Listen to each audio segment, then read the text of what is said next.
کرغستان میں پاکستانی طلباء پر تشدد کا معاملہ ہے کیا؟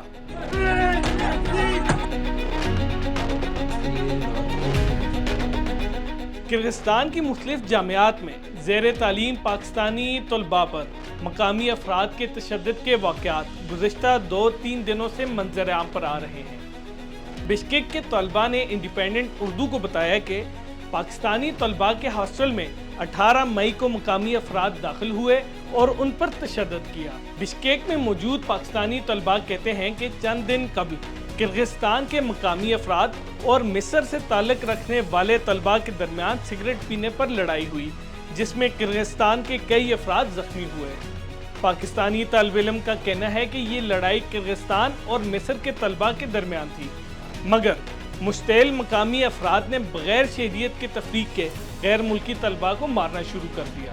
کرغستان پولیس کے مطابق یہ معاملہ 13 مئی کو اس وقت شروع ہوا جب ایشیائی افراد نے غیر ملکی طلباء سے سگریٹ مانگا اور اس پر ہاتھا پائی شروع ہوئی جو بڑھتی چلی گئی۔ اس کے بعد غیر ملکی طلباء کے ہاسٹل میں نامعلوم افراد نے داخل ہونے کی کوشش کی۔ حالات اس وقت بگڑے جب ایک غیر ملکی طالبہ کے کمرے میں مقامی افراد داخل ہوئے اور لڑائی میں ان میں سے ایک زخمی ہوا۔